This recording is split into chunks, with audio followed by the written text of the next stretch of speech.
And let me know what kind of tea you're drinking if you're drinking tea tonight. I am drinking, actually, I'm just doing green. Okay, it's not an acronym, just CYC, like YMCA. Okay, the nonprofit. Okay, and okay, there we go. CYC. I like that better than what I was trying to say. I see other people coming in. I cannot see you. I can only see numbers. So please type your name in the chat and welcome to Topics, Tantrums, and Tea. It's good to see you tonight. Hopefully you're having a wonderful week.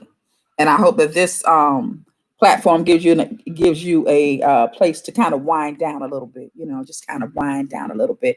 Please do me a favor and share the link while we're waiting for others to come on in the room. We'll get started in about 4 or 5 minutes. So if you still need to get your tea, you can do that. If you need to pour a little something in your tea, you can do that too. And we will get started right about 10, 11. We'll give people a few more minutes, but not too much longer, not too much longer. And we'll get started. I am doing green tonight. I was gonna do green mango, but mango green, but I am doing green tonight. I see a message coming in, you all. Let me catch that real quick. Let's see, that message is from Miss Vita.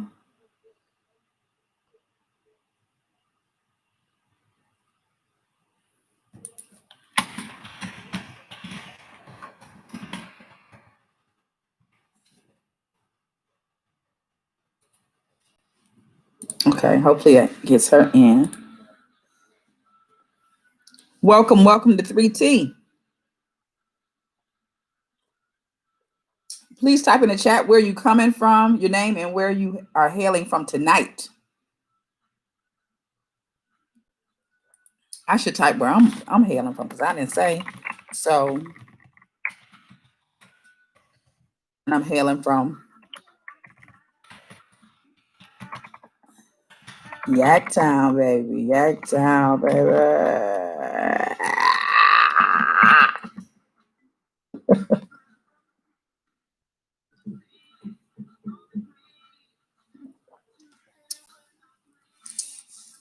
What's going on in Chicago? Sonny, let me know. Let me know. What's going on in the Windy City? Has your weather changed yet? I mean, what is it cold yet? It has been a little, kind of little nippy here. But what's interesting is I see you all coming in. Can I see your name? Welcome to 3T. Welcome to 3T.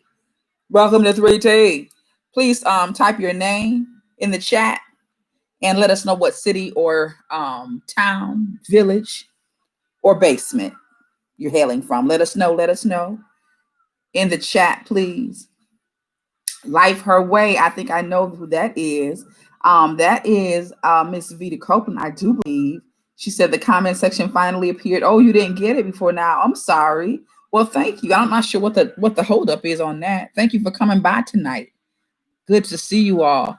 Please do me a favor and share the link. Share the link. Let's get some more people in the room. Although I'm glad that you're here. But please help me to build the platform by sharing the link. I am drinking I'm drinking green tea tonight. It should have been mango green, but I'm drinking green tea. And in case you didn't know, there are a lot of properties with green tea. Now, I can't remember all of them because I added something else to my green tea. But I'm going to read them off to you right now so that you know why what the benefits are of green tea. And there are a lot of benefits. I can tell you off the top of my head that one is definitely that it is known to help regulate the blood pressure. One, also to regulate diabetic levels. So here's another. Let me read this off. That's too much in that. Okay, let me go to this one right here. 10 evidence-based benefits of green tea. Okay, improves brain function. Lord knows I need that. Fat loss. That would include pandemic weight. It could protect against cancer. It's good for lowering heart disease. And that's good to start. So that's green tea, and that is what I'm drinking tonight. So please let us know what kind of tea you're drinking tonight or what your tea suggestions are. Because what we do know from this, one thing that we've learned from the pandemic, SHAMdemic, is that we must take into our own hands the responsibility of our own health. because there's so much going on and so much that we cannot trust. If there's anything that we can do to boost our immune systems, damn it, we need to be doing it, right? Okay, so let me read some stuff right here. Life Her Way said elderberry tea with lemon. Elderberry tea with lemon. That sounds good. Let me know, Vito, if you off the top of your head. I don't want you to have to do any research right now if you don't, but let us know what the benefits of elderberry tea with lemon is. I know that lemon is a diuretic for sure. I know that it also is good for regulating diabetic levels and high cholesterol, for helping to combat high cholesterol. She said, and honey. So elderberry tea with lemon and honey, that sounds good. So if you know anything other than what I know, please type it in the chat. So that's elderberry tea with lemon. Sonny, I know you do a lot of a lot of tea too. So what kind of tea you drinking tonight, or what would you suggest? In terms of anything that you know would help to build our immune systems, because I have made it a regular thing. I'm drinking tea every day, 3 and 4 times a day. And that wasn't my typical, but there's so much going on now. I'm drinking some kind of tea 3 and 4 times a day. And it is 10:11. So we're going to go ahead and get started. So listen, still you are welcome to add your stuff to the chat, your suggestions or your recipes. Because some of you are making tea from scratch, in which case we'd love to hear about that too, right? So let's get right on into it. So here we go. So the topic, let me ask you this one last time before I get started. Can you all, because I asked Sonny this at least 8 times. He hasn't answered my question. Can you hear my music? Yes or no? Because I don't need you to hear it. I don't want any issues when I get ready to post my video. Let me know if you can hear my music. Yes, well, Y for yes and N for no. She said she can hear it. See, thank you. That's what I needed to know. Because when I get ready to post, they'll tell me that they heard something that I don't own. What about now? Life Her Way. Can you hear it now? I just turned it down. Let me know if you hear it now.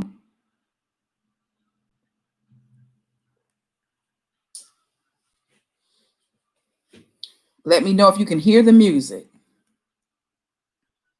And meanwhile, while she's working on that, I'm going to go ahead and get started. So our issue is, the first topic is the pandemic,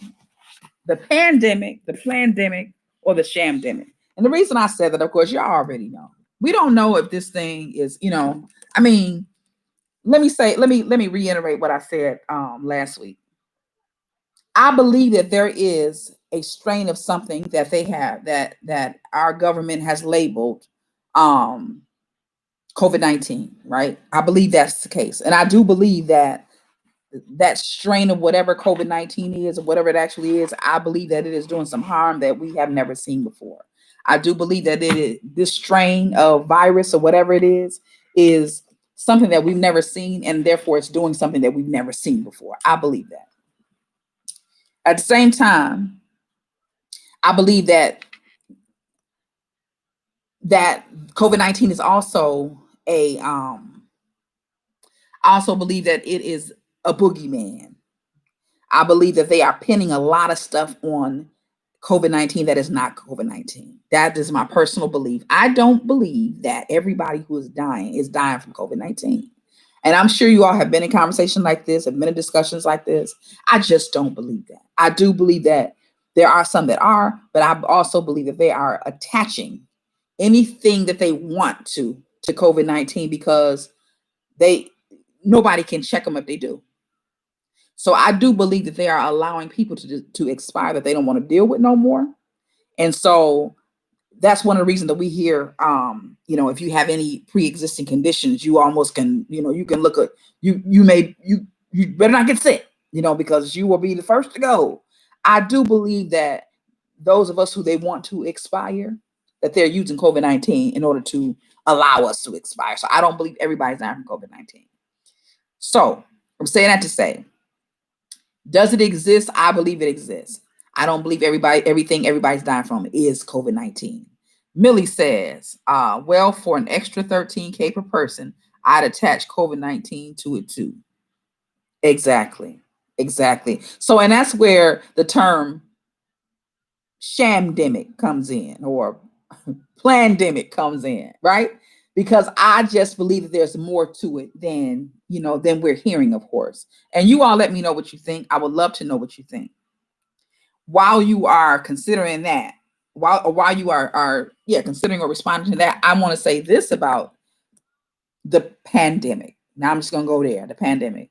Regardless of what it is, whether it is a real pandemic fully, whether it is a plandemic, whether it is a SHAMdemic, it doesn't matter. Whatever it is, we are stuck in the middle of this shit.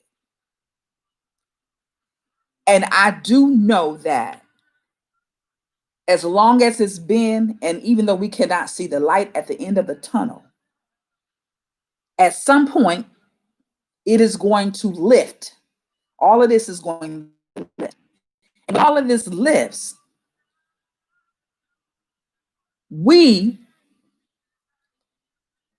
everybody's going to need an exit strategy. I don't believe, and you all please tell me your thoughts.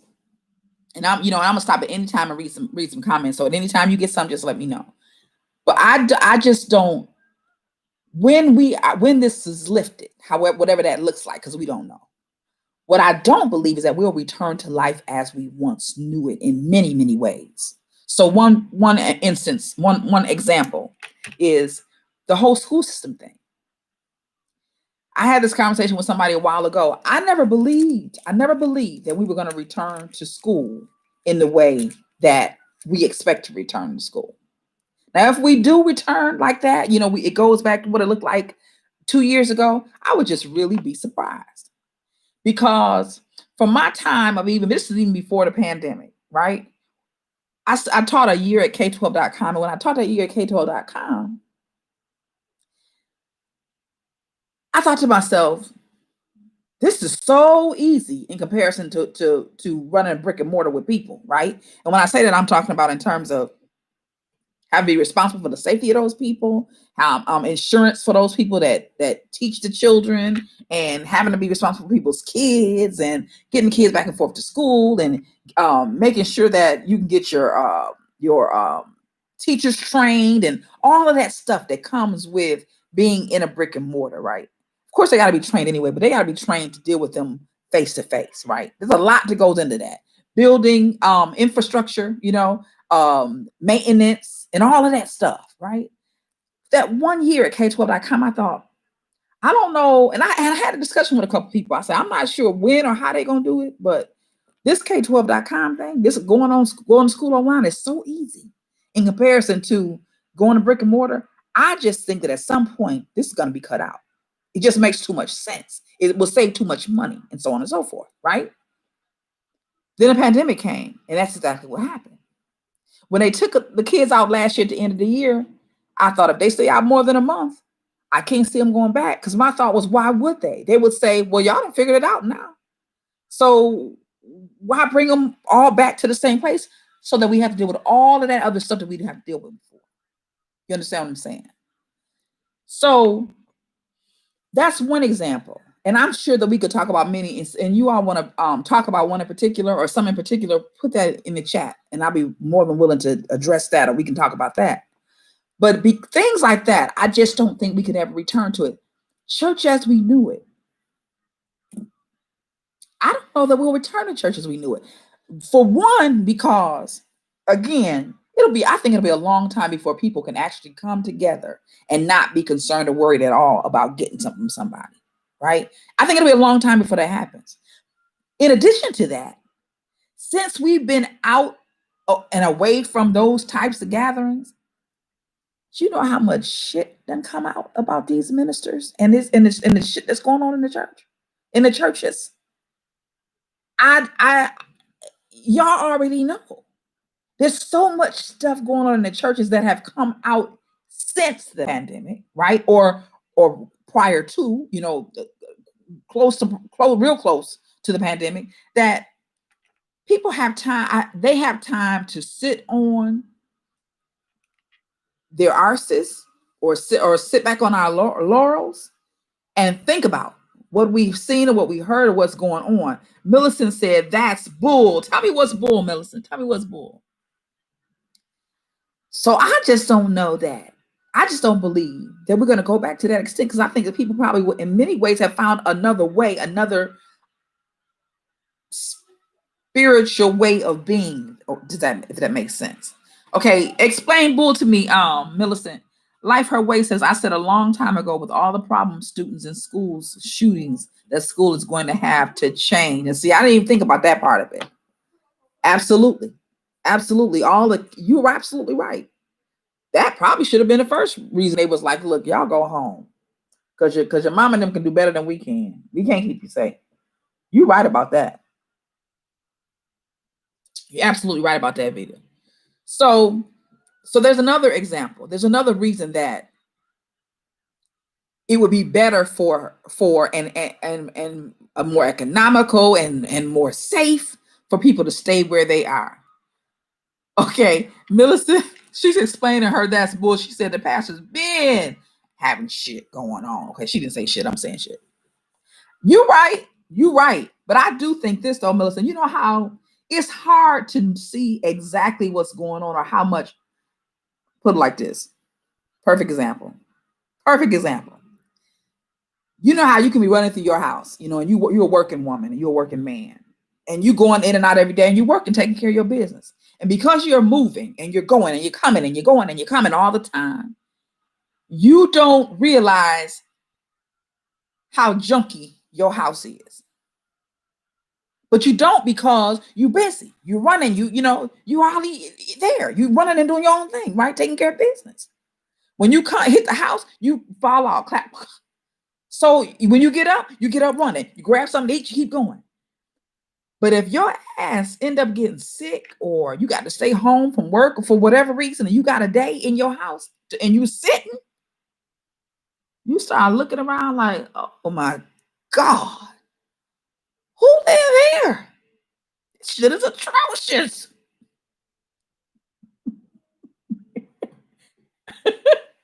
I think that's the same way it has been for people that were in church, going and coming, taking care of business. Church was their religious thing to do.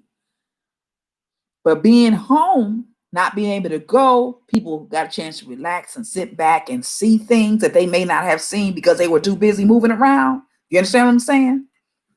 Okay, let me read some stuff. Melissa said, them pastors have been having stuff, of course. And then Vita said, church as we once knew it is over. People are experimenting other ways to connect with God. I agree with that. You see everything. Right. Vita, I agree with that. People are experiencing other ways. I honestly believe that. So again, that's another institution that I don't think we'll ever return to like that, right? So with that being said, and again, you all, anything you want to add, you can. That being said, I was just sitting thinking this week. Millicent said, oh, we know public church apologies and all. Absolutely. So considering that, we are in a place, and all over the world, right? But I can only speak specifically to what's going on in the U.S. I hear about things that are going on other places, but I do know that we are in the middle of a shit show. We know that, right? So I do think that our position is a lot different than anybody else, because we have an idiot at the helm, right? So we are in a place where we are in many ways powerless, just kind of like sitting ducks waiting for somebody to blow that kazoo, because we're sitting ducks. But I also think that since we are, this kind of time can be a reset time as well. It can be a time for us to reorder, right? Because we got time to do it. We've got time to reorder our lives, what we haven't had before. You all do me a favor, please, and share the stream, if you will. Help me build the platform. I am very thankful. When we started off this show, I think I started with 60 subscribers, I think. And we were at 400 and something right now. So I'm very thankful. And a couple of the videos have more than 1,000. One of them I think two of them have more than 2,000 views. So Thank you for sharing. Y'all been doing a damn thing. Please help me to continue to share the platform. So we are in a place that I think is very critical. I do think so. So there's two things. Vita said reset. That is the exact word of the year. Reset. Absolutely reset. But I do not think, and right now I'm talking specifically about people in the Black community. A lot of times we are not aware, and this is going to kind of bring both of the topic and the tantrum together. I don't think that oftentimes we are aware enough about what's going on in our environment to make major changes and to move preemptively, to move as opposed to being reactive to stuff that's going on. We're not living life. Life is living us because we're always behind the eight ball, always the last one at the table because we're not paying enough attention to what's going on around us.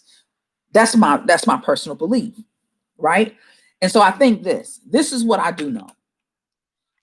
People, groups have always capitalized on disaster. And right now, I think that we're in a situation that is disastrous for a lot of people for a lot of reasons, whether it be death, whether it be the loss of your home or the loss of your business or the loss of a relationship. We are in a time where things are they're iffy. They're iffy. They can crumble at a moment's whim if we're not careful, right? Because we cannot control a lot of what's going on. But at the same time, it's these kind of situations where where those who are paying attention, those who are alert, make the best of them. But that's not usually us.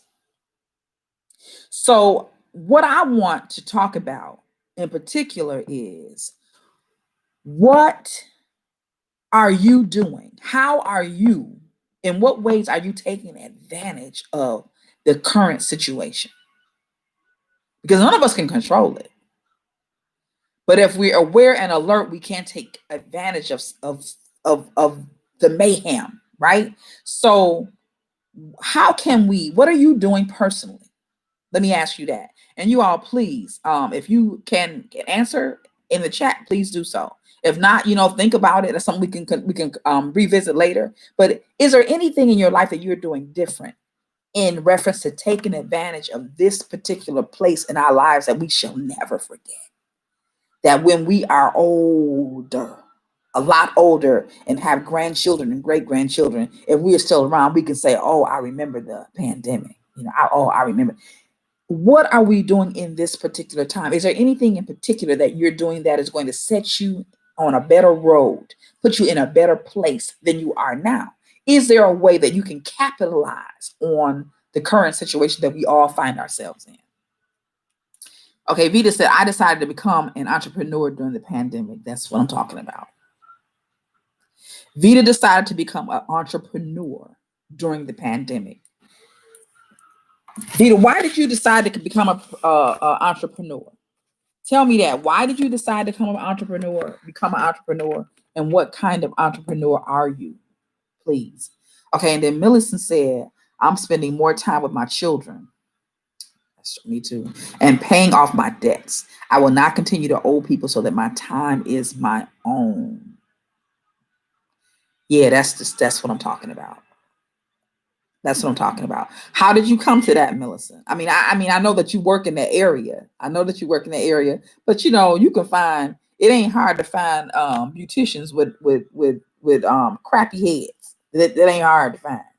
So how did you come to that? What made you say, okay, this is it?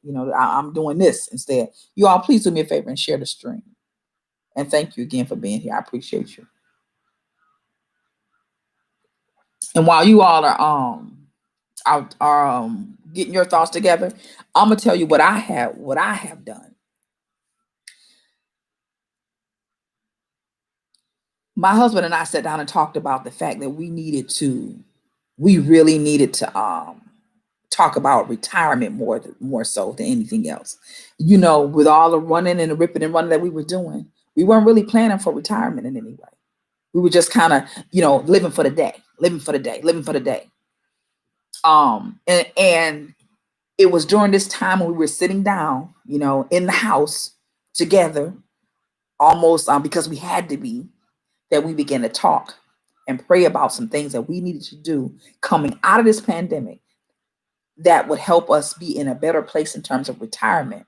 Because none of us, well, at least in my household, we ain't young no more.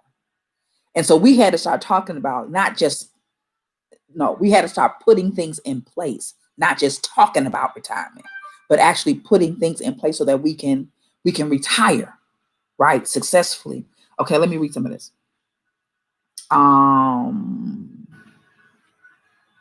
Okay, Millicent said, I'm talking with my daughter. I realized in 47 months, I think you told me something about this. In 47 months, my children will be making decisions for themselves. Time is fleeting, but money and work is not. That is really good.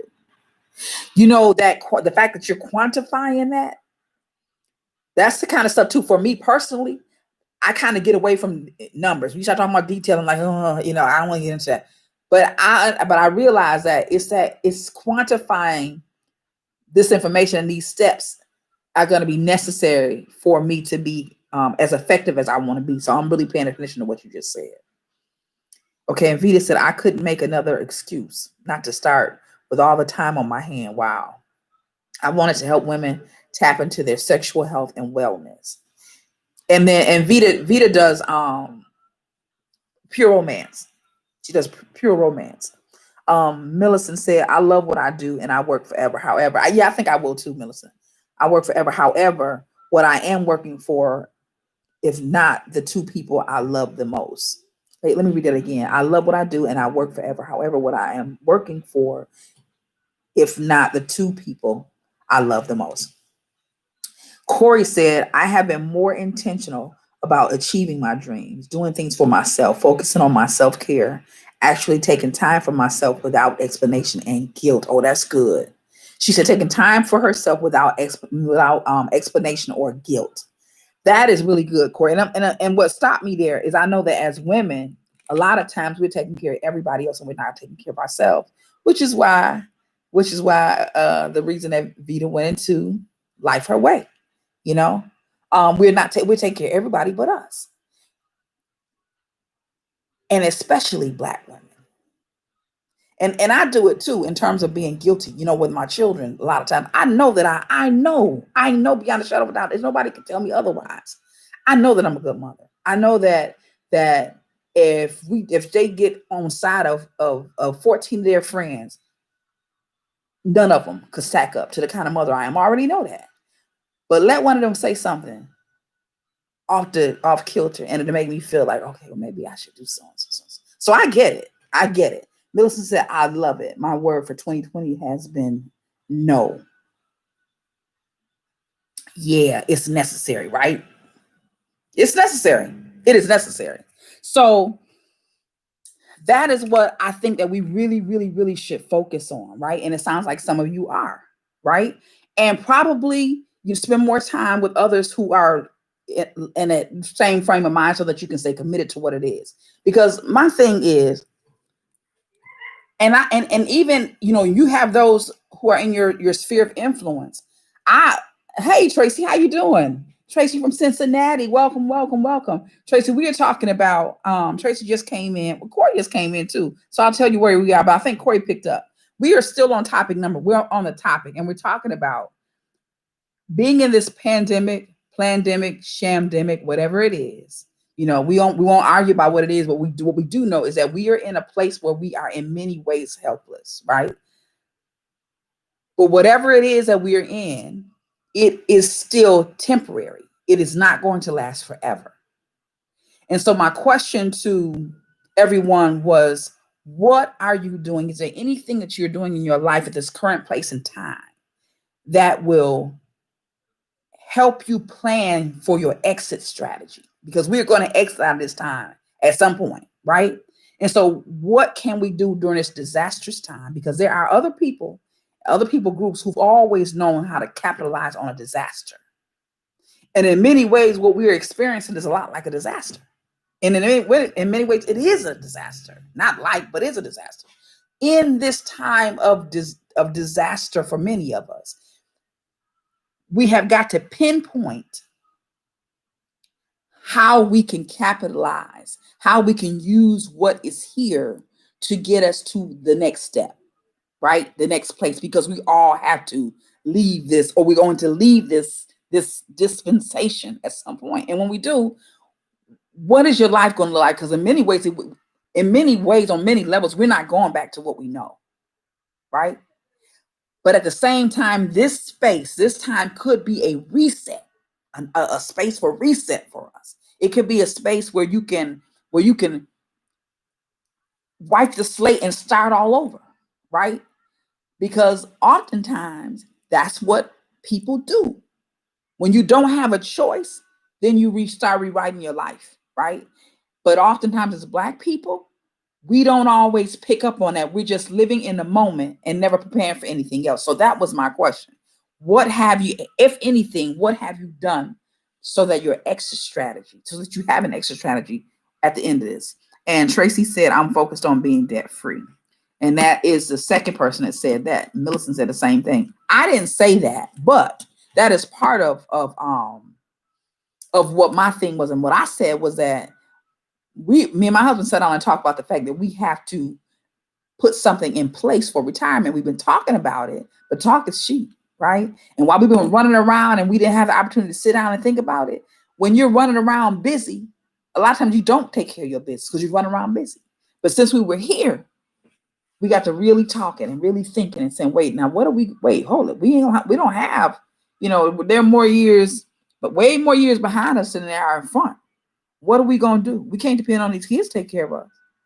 What are we actually going to do? And so that's what our mindset turned to retirement, and not retirement to like Millie said, not retirement to I when I sit down, because I'll probably work till the Lord take my last breath. I'm sure of that. But that's because I do what I want to do, right? I do what I like to do. And Millicent was saying something very similar. Okay, Millicent said, my life is going to look like it's being lived on purpose. That's what I'm talking about. I'm doing what I plan. No more reactions. That's what I'm talking about, being proactive instead of reactive, which is what we typically are. Not at work, in a relationship, or help. Corey said, we spent this time getting over some hurdles, deciding to be together, and what peace will look like. Oh, that's good. That's good. We had never been with anyone 90 days straight. Wow. Learned how to be in a 3-bedroom house 24 hours a day. That's true. That is very true. We all learned that. You all do me a favor, please, and share the stream. I would appreciate that.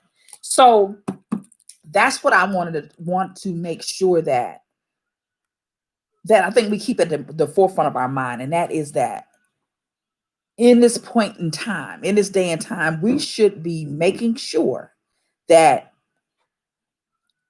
this is what came to me earlier today, that our lives, and it's very, very close to what Millicent said, this is a perfect opportunity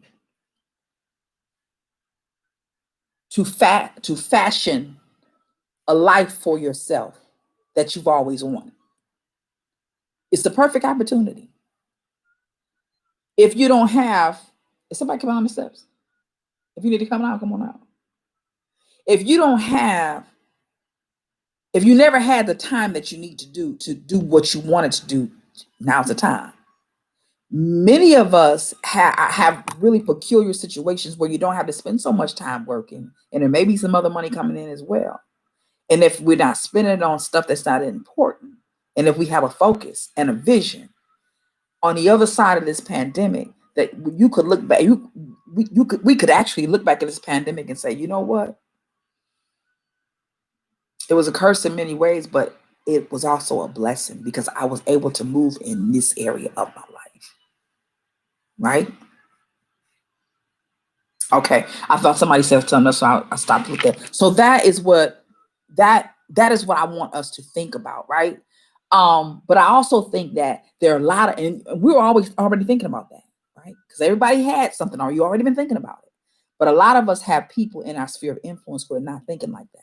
They're spending every dime that's coming in. They're wasting time, spending all the time on social media or all the time watching TV, but not producing anything. So I just feel like we should have a responsibility to those who are not thinking about it, because on the other side of it, it's just a perfect time for our people to come up. Really, this is a time where our people could come up in many ways if we are focused on the vision. I don't know if y'all heard about this, so I'm getting ahead of myself, but I'm gonna ask you something in a second. Millicent said, can you repeat that fashion your life statement, please? It's a perfect opportunity that I didn't write it down, but hopefully I'll say it in a similar way. It's the perfect opportunity right now to fashion your life in a way that you've always wanted it to be, right? You could fashion your life right now because of the reset, because of the space of reset, this time, this what do you call it? This windfall of time.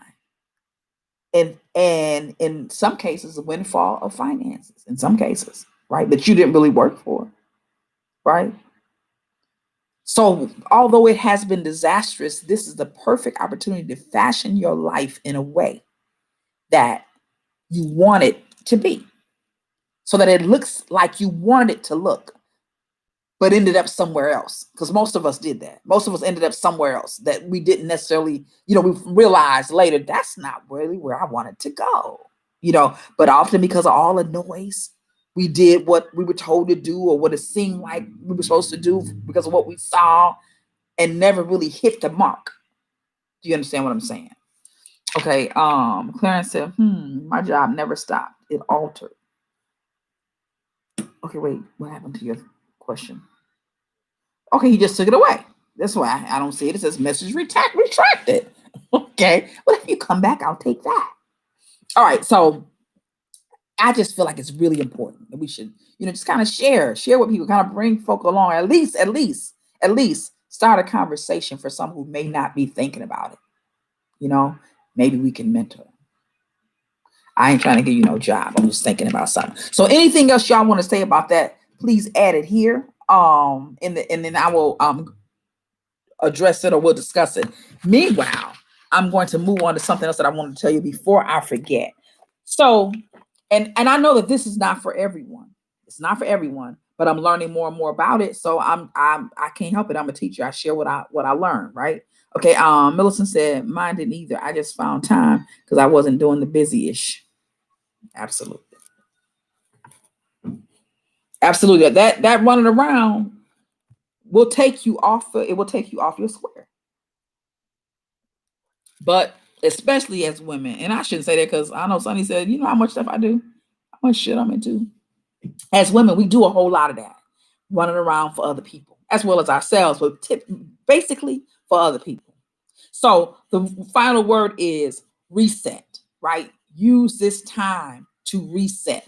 Use this time, and I wrote this down earlier, use this time to plan for an afterglow as opposed to an aftermath. Because this could be, when we come out the other side of this, if you haven't planned anything, well, people are going to look, they're going to be walking through the aftermath, right? But if we plan accordingly and stick with folks that can help support us and we can support, then when we come out on the other end, it's an afterglow, not the aftermath, right? Okay, let's see. Hold that mug up again. Fire. Okay. Somebody made that for me a while ago. But thank you. All right. So I don't know if y'all heard about this, but let me just say this. Let me move on here. Here's my question. When I talk about retirement, I have to add this piece because this is part of the stuff that was my retirement, right? Some of you will know where I'm going with this, but I can't help it. The more I learn, the more I have to share. Is an option, not the option, but is an option for Afterglow being a part of the Blaxit revolution. I don't know what you all have heard about Blaxit, the Blaxit revolution, but if you've heard anything about it, just let me know in the chat. I know Corey's going to know what I'm talking about, But anybody else, if you heard of the Blaxit movement or the Blaxit revolution, just type something real quick and let me know. Because for me, part of my exit strategy will have to do with the Blaxit movement. Okay, so the Blaxit movement, Tracy said no, Corey said definitely an option for me. It's definitely an option for me as well. And that's a part of my retirement. So, okay, so Vita said she's not. Yes, you are. I'm about to tell you.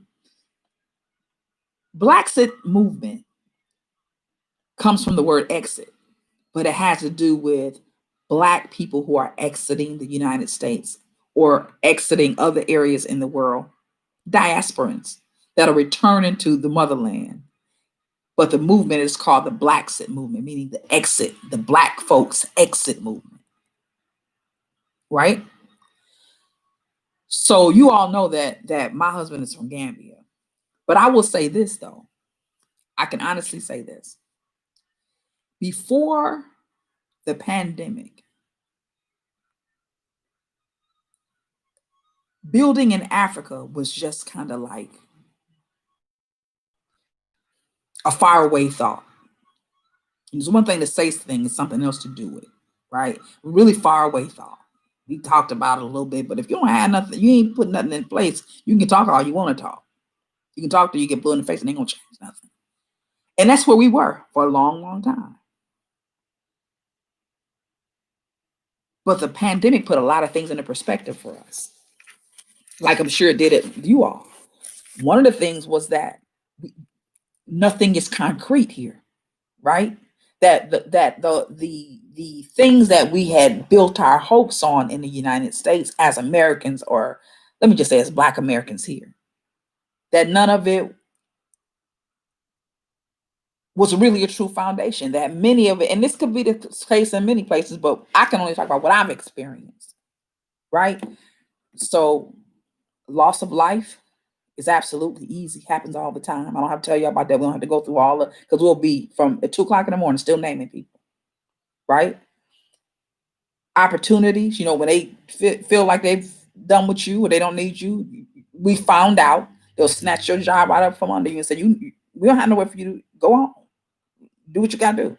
But we don't need you though. They did that in the automobile industry and in the steel industry, and that's just what they do. Nothing is promised to you, right? Let me look at some of this real quick. Considering going to Cuba, Millie said, or Jamaica. Got a lot of friends who have done it already. So I'm sure you already heard some of the stories. Corey said, I'm out of here. My parents are older, but won't live forever. I'm using my house as rental property and using theirs as an Airbnb so I can stay home. So I can stay there when I'm stateside if things work out. Tracy said, so let me play devil's advocate. Why do we have to leave? Why can't we push them out? They are fast becoming the minority. The generation is fighting back. That's true, Tracy. I agree with that.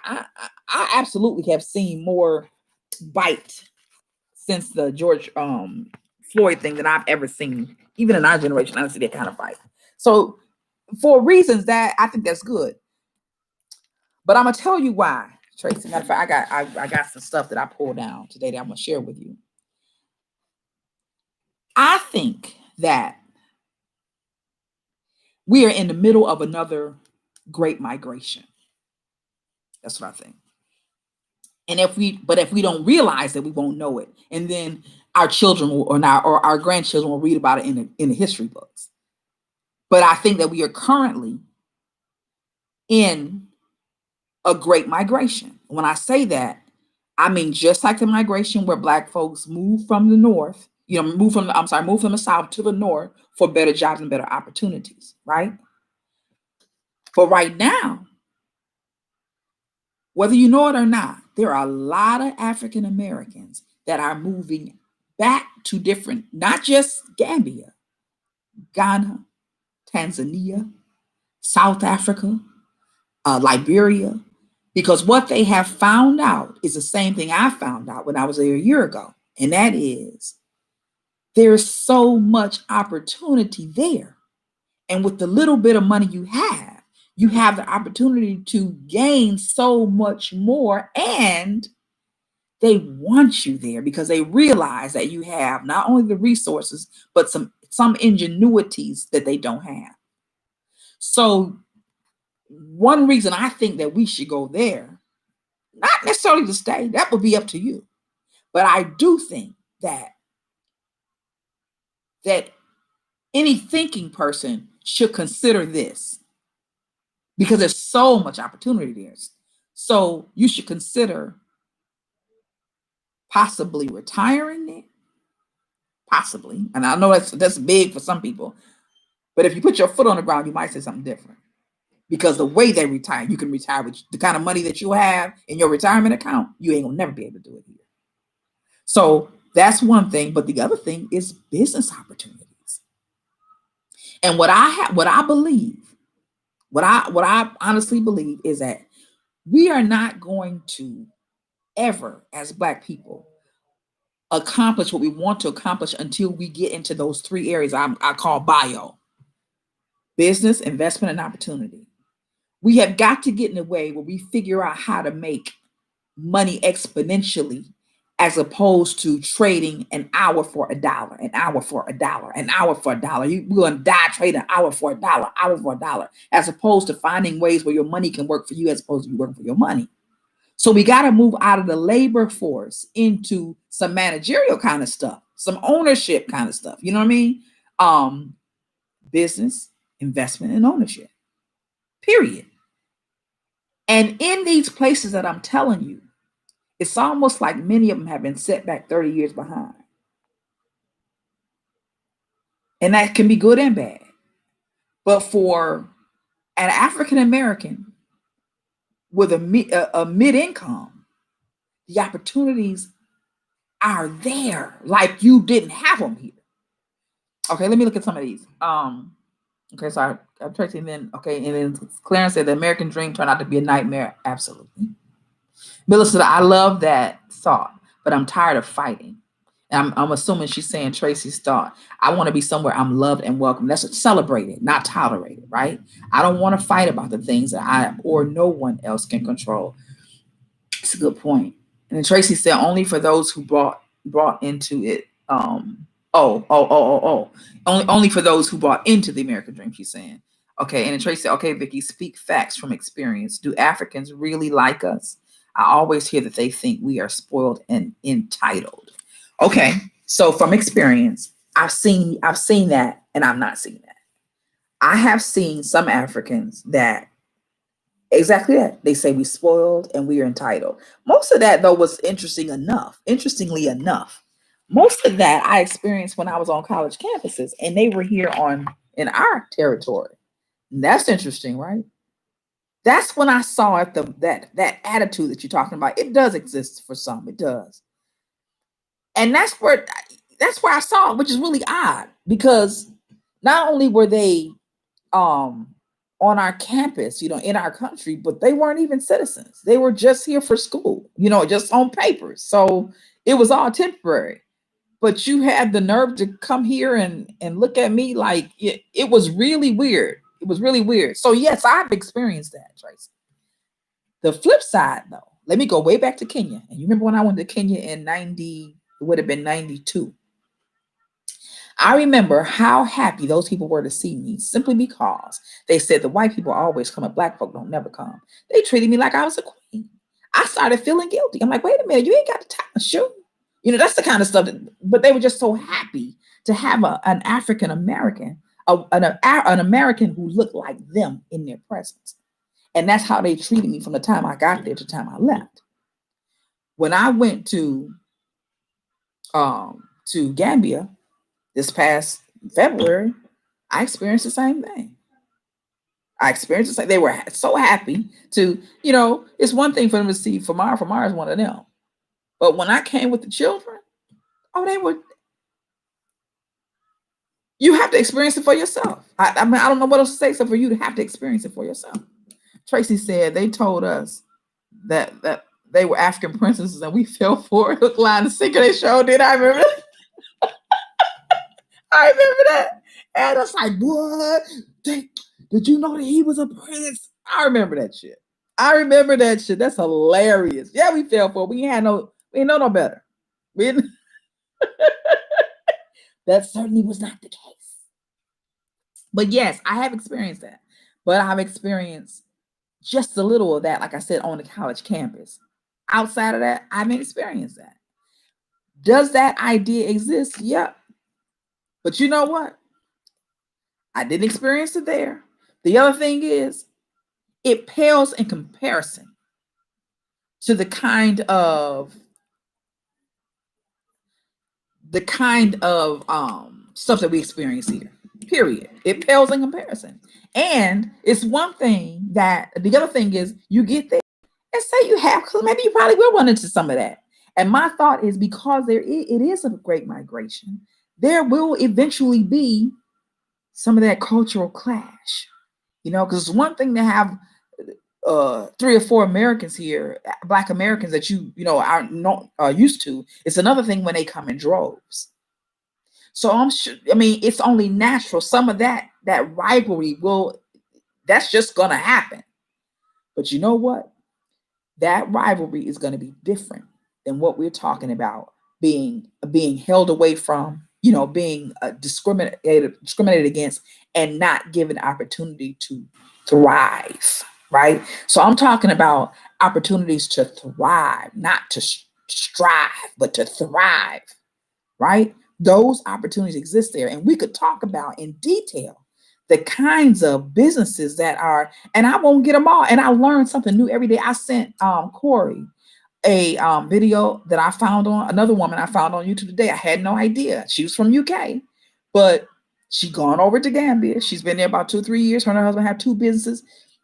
When you start following that and paying attention to those people on YouTube, they are growing and growing and growing and growing. So the opportunities are endless.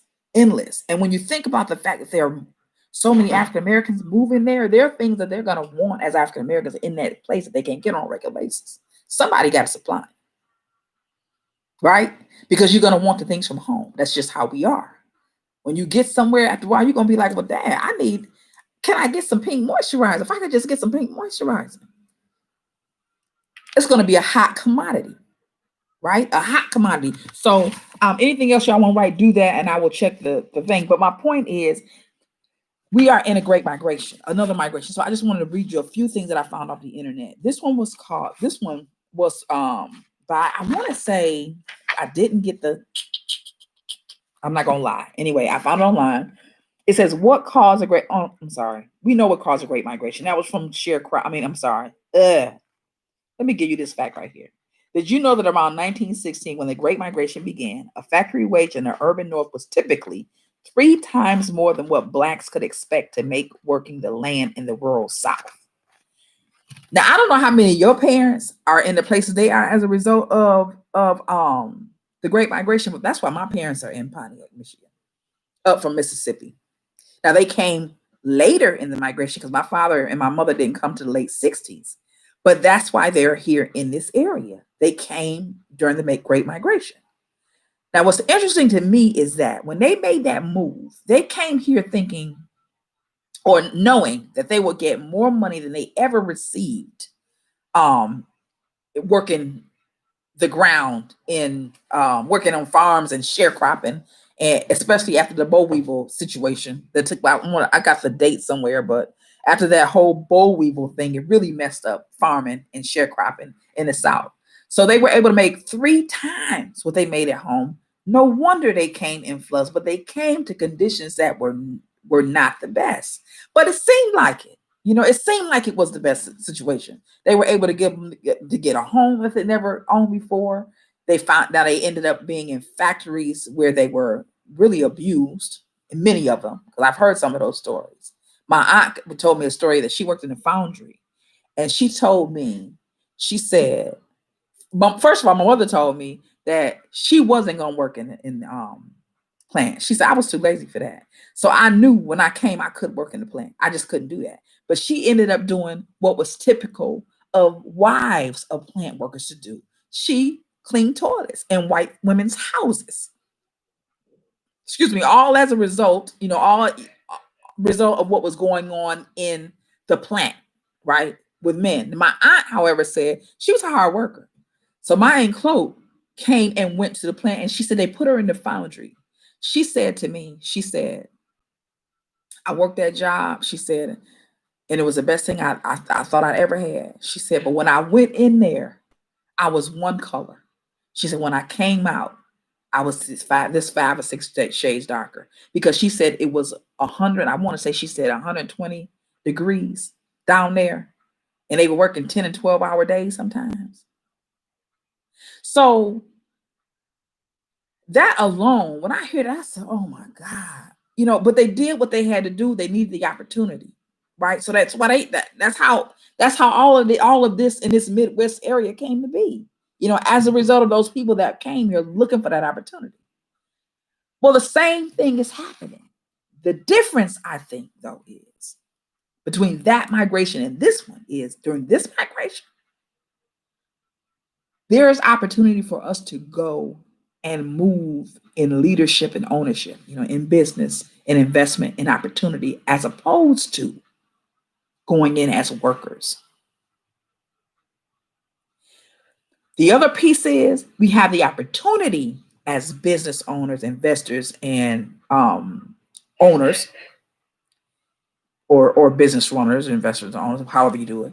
We have the opportunity to go in and give employment to many, many Africans who don't have jobs. And we could do it respectfully, because that's something they didn't do for us. Our forefathers and foremothers worked like slaves in those factories. And, they used to call them generous motors, because it seemed generous at the time. It didn't seem generous when they had to come out of the plant with carpal tunnel in his hand and can't raise this leg or stretch it out. Then they realized it was something totally different. But at the time, it seemed great. We'll have the opportunity to go home or back to the motherland in leadership positions and respectfully give some of them the opportunities that they won't have anywhere else.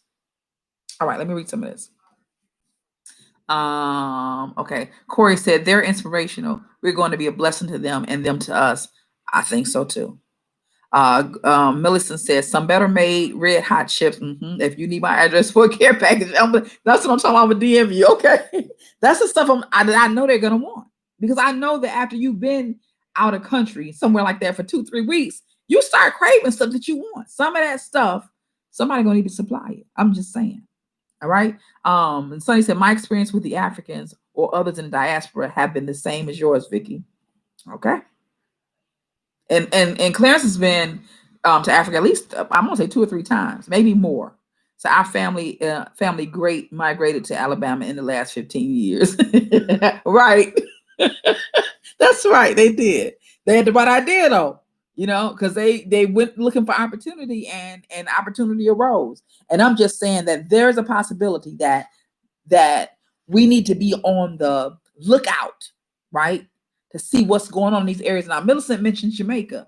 I think you're in Cuba. I want to say your brother, I think Lawrence mentioned to me Cuba. I think he said too. Did he even start thinking about Cuba? I believe is what he said. But the point is, there are many opportunities outside of this small mindset that we've been given. And now I think if you ever thought about getting out or expanding, Tracy, that's the term I wanted to use with you.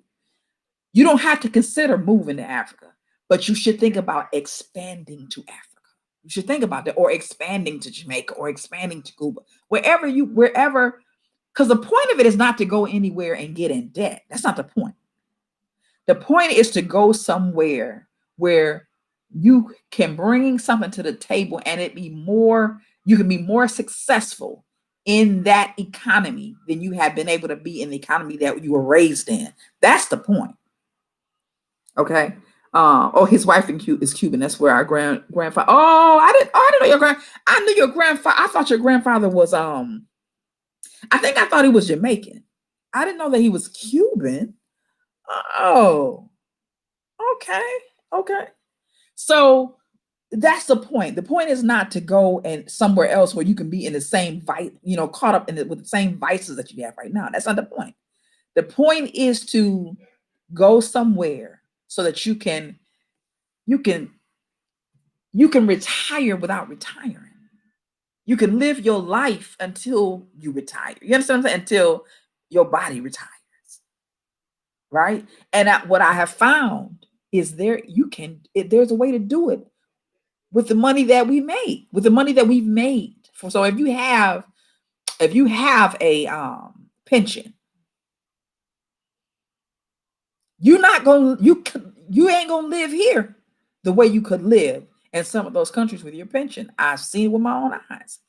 I had heard about it, but when I saw it last year, I thought, why would you? And I kept running into these African American people that were living large. I was like, what the world? And then I found out that some of those 5-6 bedroom homes on the water, they only cost $300 and $400 to rent a month. $300 or $400 US a month. Do you hear what I'm saying to you?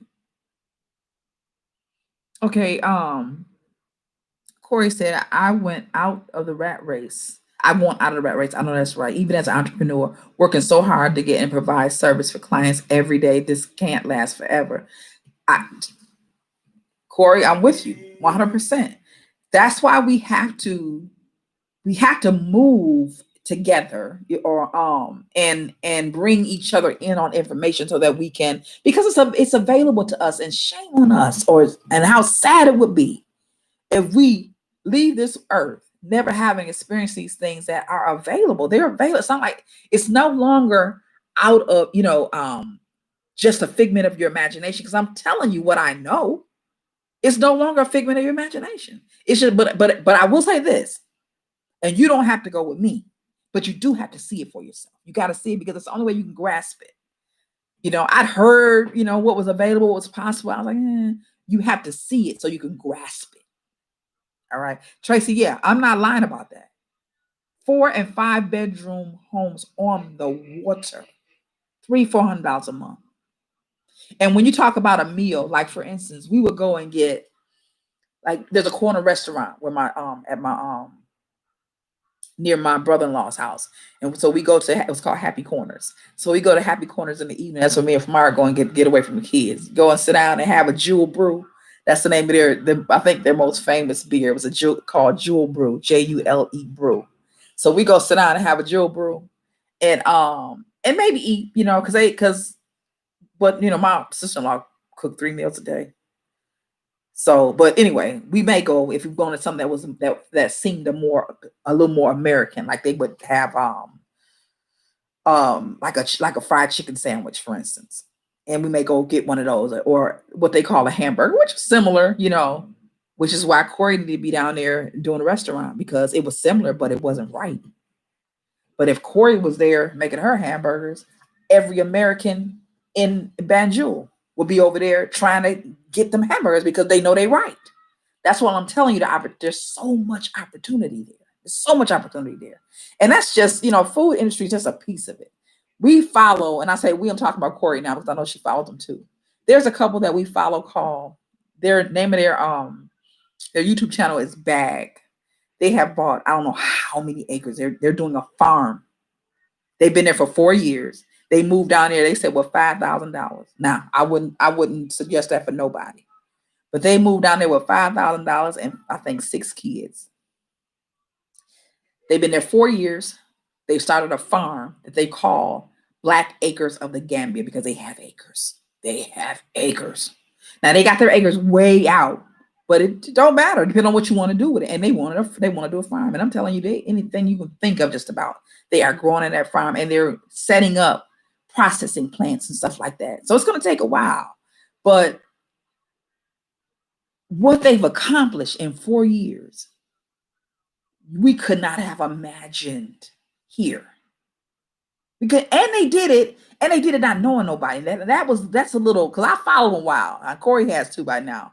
So, there's something they do. I'm thinking, damn, I would not have done that. They didn't know nobody. So they didn't know the culture. They just said, we out of this bitch.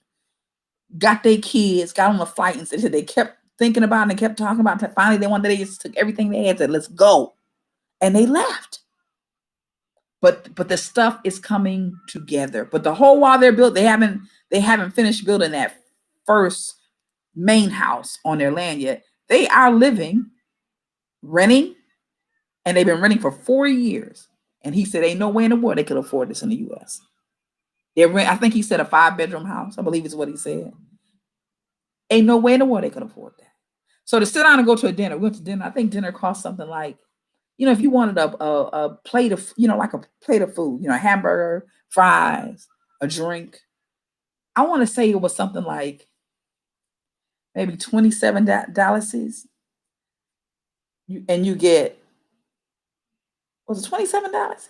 Maybe a little more than that. But the point of it is, it ended up costing something like $3 for the whole meal. Maybe $5 if you add a drink. So if you get a really decent meal for like $5 and you're paying rent for a 4 or 5 bedroom home furnished for $300 or $400 a month on the water, you can walk to the water, and all the food that you eat every day, because you really can't afford a maid. You can afford a maid, and most people do have them. Africans too. Most of them have a maid, because if you're at least middle income there, you can afford a maid. And when I say afford a maid, I don't mean somebody that you mistreat. A maid who probably lives at your house, because most houses have a little kitchen area that is close to the back of the house and near the kitchen, and a little room that's for the maid. And most of those people are people who want that kind of job because they don't come from that kind of money. So to have a job where I have a house, my parents don't have to worry about me, I can take care of myself, and I make enough to even take care of my family who may be in the bush, for instance. So I mean, if you put it all together, you're talking about, living large for maybe $500 a month, large. And that would explain why so many are going, because they realize when they got there, oh my God, I mean, this is a lifestyle that I didn't think I could even live, but you can. Okay, I'm gonna read a few of these and then I'm gonna move on because we've been here for a while. Okay, so Corey said, "Girl, bag ain't ready for us." No shade, but we're gonna be strategically prepared and successful. Yeah, we preparing. Yeah, they courageous though. They are courageous because the stuff that they've accomplished, not knowing anybody, not knowing the language, and bringing all your kids, and some of the kids badasses. I mean, they courageous. Okay, she said, "I'm all about communalism and working with like-minded folk to create a life of peace, joy, and actually spirituality or spiritually." Me too, Corey. Okay, so that reminds me. Let me mention this, and then we'll move on to the next thing. Have y'all heard about the 19 families who just purchased 97 acres in right up from Macon, Georgia? This just happened like in the past month. Did y'all hear about that?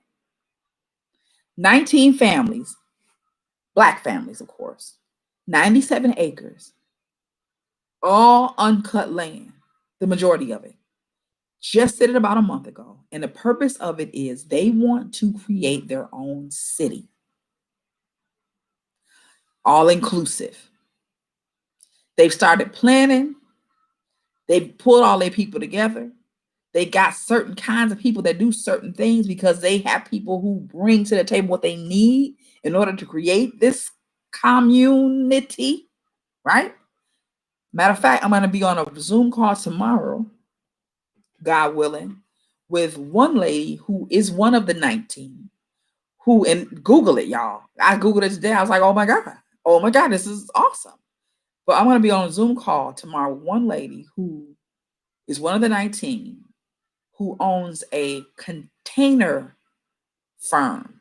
She is redoing these containers as houses, and she did a school in Ghana. She's in Georgia. Just recently did a school in Ghana, a container school where they put several containers together and made a beautiful what is it called? Art school, I think it was. Right? But she also is one of these 19. So they got that part on lock. Container homes, right? Tiny homes.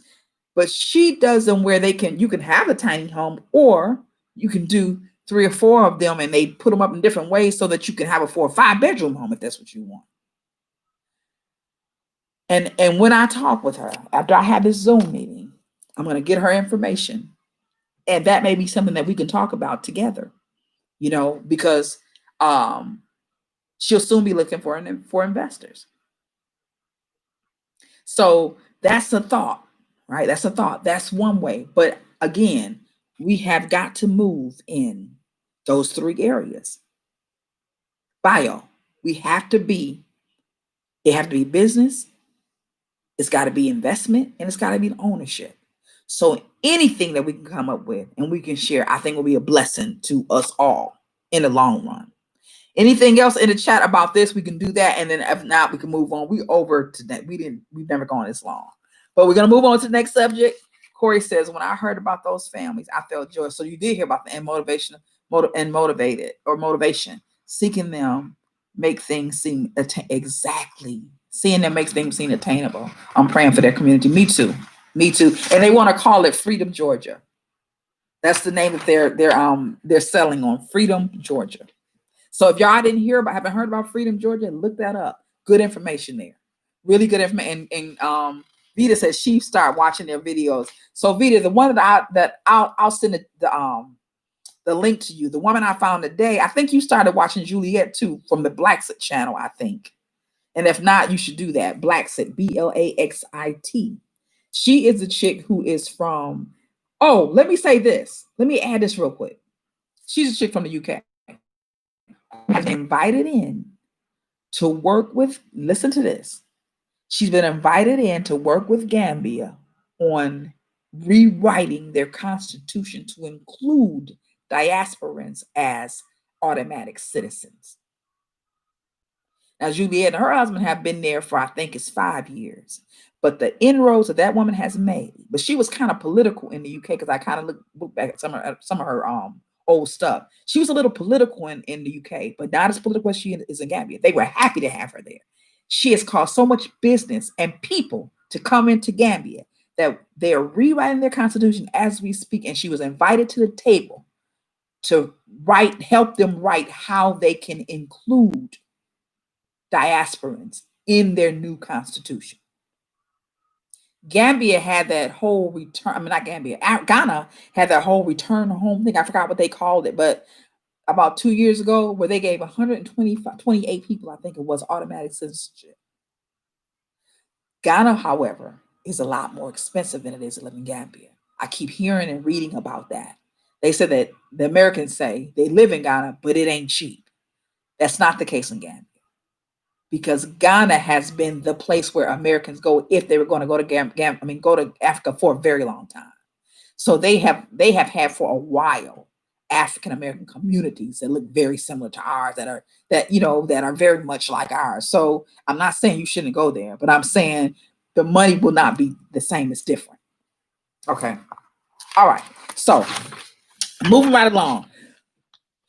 That was a big one. That was a heavy one. All right. So anything y'all want to add, do that in the chat. And I'm moving on to number 2, subject